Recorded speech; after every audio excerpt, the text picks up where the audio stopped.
Indian economy जिस तरह से अभी इंडियन इकोनॉमी ने रिकवर किया है कोविड के बाद में, उसकी इकोनॉमिक ग्रोथ वाकई में काफ़ी अच्छी रही है इन कंपैरिजन टू, अगर हम बड़ी जो इकोनॉमीज़ है उससे कंपैरिजन करें। और यहीं पे इंडिया के लिए एक बहुत अच्छी न्यूज़ है कि इंडिया जो है अपनी इकोनॉमिक ग्रोथ के जिस तरह से बढ़ रहा है, यहाँ पे इंडिया जापान को पीछे छोड़ के वर्ल्ड की थर्ड लार्जेस्ट इकोनॉमी यहाँ पे बनने वाला है बाई 2030। जैसा आप यहाँ पे देख पा रहे हैं, जिस तरह से ये रिपोर्ट यहाँ पे आईएचएस मार्केट की तरफ से प्रोड्यूस की गई है, और जिस आधार पे ये बातें कही जा रही है, इंडियन इकोनॉमी की कुछ स्ट्रेंथ को ये रिपोर्ट हाईलाइट करती है। उन स्ट्रेंथ के बारे में हम देखेंगे किस आधार पे ये जो रिपोर्ट है इंडिया की इकोनॉमी को विश्व की थर्ड लार्जेस्ट इकोनॉमी की तरफ मूव करते हुए देख रही है। जापान को तो हम ओवरटेक करेंगे ही, इसके साथ हम यूके, ओके, जर्मनी, इस तरह की जो इकोनॉमीज़ हैं इनको भी पीछे छोड़ते हुए आगे निकलेंगे। ऑलरेडी इंडिया की इकोनॉमी ने फ्रांस को पीछे छोड़ दिया है और आज विश्व के अंदर छठे स्थान पे हम हैं। अगर हम जीडीपी की ये रैंकिंग देखते हैं विश्व के अंदर, तो यूएसए फर्स्ट नंबर पे है, लगभग $23 ट्रिलियन ये यूएस की इकोनॉमी का साइज़ है, जीडीपी का साइज़ है। वहीं चाइना जो है ऑलमोस्ट $17 ट्रिलियन पे है, और जापान जो ये तीसरे नंबर पे $5 ट्रिलियन के आसपास इसकी इकोनॉमी है। इसके बाद जर्मनी और यूके आता है और छठे नंबर पे हम यहाँ पे हैं। और इंडिया और यूके के बीच में बहुत कम डिफरेंस है। आने वाले कुछ महीनों के अंदर हम देखेंगे कि भारत जो है विश्व की टॉप 5 इकोनॉमी में आ जाएगा, और धीरे धीरे हम जर्मनी और जापान को पीछे छोड़ते हुए यहाँ पे विश्व की थर्ड लार्जेस्ट इकोनॉमी की तरफ बढ़ेंगे, ऐसा ये रिपोर्ट बता रही है। इसमें सबसे बड़ा मेजर फैक्टर रहेगा, जो पॉजिटिव फैक्टर है, इंडिया की जो इकोनॉमिक ग्रोथ है वो बहुत ज़्यादा है in comparison to other countries. केवल चाइना ही एक ऐसी बड़ी इकोनॉमी है जो इंडिया को थोड़ा सा यहाँ पे टक्कर दे रहा है इकोनॉमिक ग्रोथ के मामले में। तो इस पूरी रिपोर्ट के अंदर क्या हाईलाइट की गई हैं चीज़ें, इन सबको देखेंगे और पूरे इशू को डिटेल में डिस्कस करते हैं। आगे बढ़ने से पहले ये जो डेटा हम यहाँ पे देख रहे हैं, यहाँ पे लिखा हुआ है नॉमिनल जीडीपी। तो मैं आपको ये डिफरेंस क्लियर कर दूँ, नॉमिनल और रियल जीडीपी में क्या डिफरेंस होता है। देखिए, जीडीपी का मतलब है किसी भी इकोनॉमी का जो टोटल आउटपुट है ना, उसकी मार्केट वैल्यू। मान लीजिए कोई इकोनॉमी है जो 10 मैगी के पैकेट बनाती है, तो ये उसका टोटल आउटपुट हम मान लेते हैं, और इसकी जो मार्केट प्राइस होगी वो क्या होगा, जीडीपी होगी। अगर मार्केट प्राइस हम क्या ले रहे हैं, प्रेजेंट करंट मार्केट प्राइस ले रहे हैं, जैसे मान लिया 12 रुपये है, तो ये 120 रुपये उसकी क्या होगी, नॉमिनल जीडीपी। नॉमिनल में क्या होगा, प्रेजेंट करंट प्राइसेस ली जाएंगी। रियल जीडीपी में बेस ईयर के हिसाब से, जैसे इंडिया में 2011-12 को मानते हैं बेस ईयर, तो यहाँ पे अगर हम देखते हैं मैगी के पैकेट की प्राइस 10 रुपये है, तो इस तरीके से ये जो जीडीपी आएगी वो होगी रियल जीडीपी। तो इस तरीके से ये अलग अलग निकाली जाती हैं। जनरली रियल जीडीपी कम ही होती है नॉमिनल जीडीपी के कंपैरिजन में, ये थोड़ा ध्यान रखना है। इनका जो रेशो होता है, इसको जीडीपी डिफ्लेटर के नाम से जानते हैं। इस तरह के क्वेश्चन बहुत कॉमन है एग्जाम के लिए। आगे बढ़ते हैं। मेरा नाम है राहुल भारद्वाज। ये मेरा टेलीग्राम चैनल है जिस पे आप मुझे फॉलो कर सकते हैं। पाथ फाइंडर को इसी तरह के करंट अफेयर रिलेटेड वीडियोस के लिए सब्सक्राइब करना ना भूलें। इसके अलावा अनअकैडमी के साथ आप जुड़ सकते हैं, जहाँ पे आपको ऑप्शनल की जो पूरी तैयारी है फ्री ऑफ कॉस्ट दी जा रही है। अगर आप जीएस सब्सक्रिप्शन लेते हैं 1 साल या उससे ऊपर का, चाहे वो प्लस है, आइकॉनिक है, कोई भी सब्सक्रिप्शन 1 साल या उससे ऊपर का है, तो वहाँ पे उतने ही टाइम के लिए आपको ऑप्शनल की प्रिपरेशन फ्री ऑफ कॉस्ट दी जा रही है। किसी भी क्वेरी के रिगार्डिंग आप यहाँ पे कॉल कर सकते हैं। देखिए, जो पूरी रिपोर्ट है यहाँ पे डेफिनेटली हम जापान से आगे निकलने की ये बात कर रहे हैं बाई 2030, लेकिन इससे पहले हम क्या करेंगे, जर्मनी और यूके ऐसे जो कंट्रीज़ हैं, क्योंकि देखिए जर्मनी और यूके ये जो हैं इंडिया से अभी आगे हैं। इंडिया 6 प्लेस पे है, यूके को तो हम बहुत जल्दी आगे निकल जाएंगे, फ्रांस से हम ऑलरेडी आगे जा चुके हैं। और जर्मनी को जब हम सरपास करेंगे तो जितनी भी बड़ी बड़ी यूरोपियन इकोनॉमीज़ हैं उनसे इंडिया आगे निकल जाएगा। तो ये एक बहुत अच्छा पॉजिटिव साइन है इंडिया की इकोनॉमी के लिए।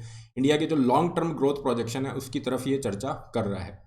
जहाँ तक हम इस रिपोर्ट की बात करें, आईएचएस मार्केट ये है जो कि एक तरह की फाइनेंशियल इंफॉर्मेशन एंड एनालिटिक्स ये कंपनी है, और यहाँ पे ये बता रही है कि बाई 2030 इंडिया की जो जीडीपी है उसका साइज़ हो जाएगा 8.4 ट्रिलियन डॉलर। 8.4 ट्रिलियन, अभी आपका है 2.7 के आसपास, और ये 8.4 ट्रिलियन पे पहुँच जाएगा। और इसी के साथ हम जापान को क्रॉस करके एशिया की सेकेंड लार्जेस्ट और वर्ल्ड की तीसरी सबसे बड़ी इकोनॉमी यहाँ पे बन जाएंगे। डेफिनेटली इकोनॉमिक एक्सपेंशन का यहाँ पे रोल रहेगा, क्योंकि इंडिया बहुत तेज़ी से यहाँ पे ग्रो कर रहा है। अगर हम बात करें जिस तरीके से इंडिया ने रिबाउंड किया है स्पेशली कोविड के बाद, तो आप देखेंगे कोरोना वाला जो पूरा साल था 2020-21, यहाँ पे हमारी जीडीपी की ग्रोथ रेट माइनस में चली गई थी, -7.7%। जितनी तेज़ी से यहाँ पे आई है, तो ये प्रोजेक्शन पहले 11% का था, अभी 8.9 पे आ गया है। हो सकता है थोड़ा और कम हो जाए इस साल के लिए, इस फाइनेंशियल ईयर के लिए, लेकिन फिर भी ये जो ग्रोथ रेट है, मतलब हम बहुत तेज़ी से नीचे गए, बहुत तेज़ी से ऊपर भी आए। तो ये जो वी शेप रिकवरी है, कहीं ना कहीं ये हमें बहुत हेल्प करेगी। ये दर्शाती है कि इंडिया के जो फंडामेंटल है, इकोनॉमिक फंडामेंटल, वो बहुत स्ट्रांग है। ये रिपोर्ट जिन की ग्रोथ ड्राइवर्स की बात करती है, वो हम देख लेते हैं कि कौन से ऐसे फैक्टर हैं जो इंडिया की इकोनॉमी को इतना तेज़ी से आगे लेके जाएंगे। तो यहाँ पे कह रहे हैं फास्ट ग्रोइंग मिडिल क्लास जो है, इंडिया का जो मिडिल क्लास है वो बहुत बड़ा है, और इसकी वजह से जो कंज्यूमर स्पेंडिंग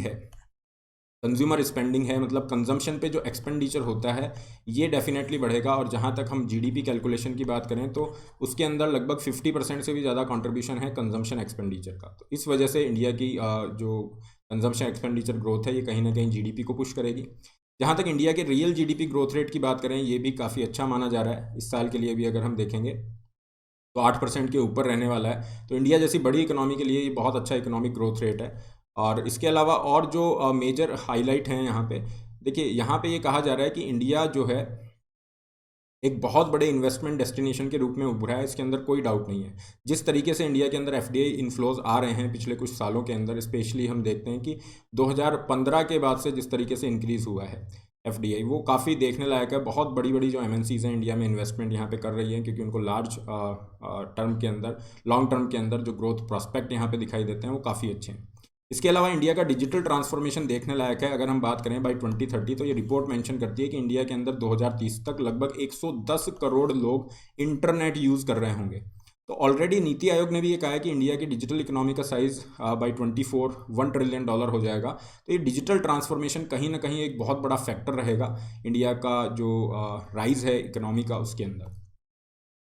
और हम बात करें इंडिया के अंदर जिस तरीके से स्टार्टअप की ग्रोथ हुई है और यूनिकॉर्न्स की ग्रोथ हुई है, ये वाकई में देखने लायक है। स्पेशली कोरोना के बाद जो हमने देखा, जिस तरह की ग्रोथ देखी है, यूनिकॉर्न जो होते हैं इस तरह के स्टार्टअप होते हैं जिनकी जो नेटवर्थ होती है $1 बिलियन को क्रॉस कर चुकी है।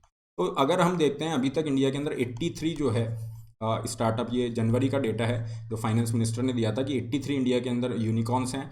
और यहाँ पे जो इंडिया के कॉमर्स मिनिस्टर हैं वो कह रहे हैं कि 2022 में हर 5वें दिन में एक यूनिकॉर्न क्रिएट हो रहा है। तो this is a big thing. India विश्व का तीसरा सबसे बड़ा जो है स्टार्टअप इकोसिस्टम ऑलरेडी बन चुका है। और अब जिस तरह से डिजिटल ट्रांसफॉर्मेशन हो रहा है, 4G 5G का यूज़ बढ़ता जा रहा है, तो ये यूनिकॉर्न्स और ज़्यादा बढ़ेंगे। इंडिया के पास यहाँ पे ह्यूमन कैपिटल है, वर्ल्ड का best of the best talent हमारे पास यहाँ पे है, और वो कहीं ना कहीं हमारी इकोनॉमिक स्ट्रेंथ को आगे लेके जाएगा।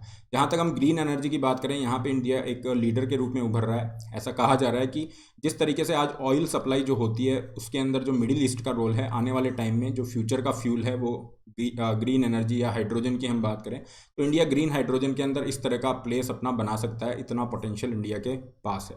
तो ये भी हमारी इकोनॉमी को बहुत आगे ले जाएगा। जहाँ तक हम एक्सपोर्ट की बात करें, हमारे एक्सपोर्ट बहुत अच्छा कर रहे हैं ऑलरेडी। हमारा जो टारगेट है इस वर्ष का, चाहे गुड्स की बात करें, गुड्स और सर्विसेज को मिला के हमारा जो टारगेट है ये 650 बिलियन है। $400 बिलियन का हमारा टारगेट था गुड्स के एक्सपोर्ट को, और 250 बिलियन हम सर्विसेज के लिए जा रहे थे। तो ये हम ऑलमोस्ट अचीव करने के बहुत करीब हैं। तो ये भी हमारे जो इंडस्ट्रियल या सर्विस सेक्टर है उसकी ग्रोथ को यहाँ पे पुश करेगा। बहुत सारे ऐसे सेक्टर ये रिपोर्ट हाईलाइट करती है जिसके अंदर ऑलमोस्ट सारी इंडस्ट्रीज़ आ रही हैं, जैसे ऑटो है, इलेक्ट्रॉनिक्स है, ओके, केमिकल इंडस्ट्रीज़ हैं, बैंकिंग के अंदर बैंकिंग है, इंश्योरेंस है, ओके, हेल्थ केयर, आईटी, ये ऐसी कुछ इंडस्ट्रीज़ हैं जो ये रिपोर्ट हाईलाइट करती है कि इंडिया की जो ग्रोथ स्टोरी है उनमें इन इंडस्ट्रीज़ का काफ़ी इंपॉर्टेंट रोल रहेगा। इंडिया ने ऑलरेडी 5 ट्रिलियन इकोनॉमी का गोल रखा हुआ था कि हम 2024-25 तक 5 ट्रिलियन इकोनॉमी बन जाएंगे, लेकिन कोरोना की वजह से हम देख रहे हैं 2 साल यहाँ पे निकले हैं, और कहीं ना कहीं ये हमारा जो गोल है थोड़ा सा डिले तो होगा। लेकिन अगर हम ये रिसेंट स्टेटमेंट देखते हैं इंडिया के चीफ इकोनॉमिक एडवाइज़र का, तो ये कह रहे हैं कि ज़्यादा डिले नहीं होगा, फाइनेंशियल ईयर 26 में हम इसको अचीव कर लेंगे। तो ये एक बहुत अच्छी बात है कि इंडिया इतना जल्दी रिबाउंड कर रहा है, इकोनॉमिक रिवाइवल इंडिया का अच्छा है, और इतनी तेज़ी से अगर इंडिया बढ़ता है तो डेफिनेटली इंडिया वर्ल्ड की 3rd लार्जेस्ट इकोनॉमी बाई 2030 बन सकता है। ठीक है, अगर ग्रोथ प्रॉस्पेक्ट अच्छे रहते हैं तो जल्दी भी बन सकते हैं। तो दिस इज़ ऑल।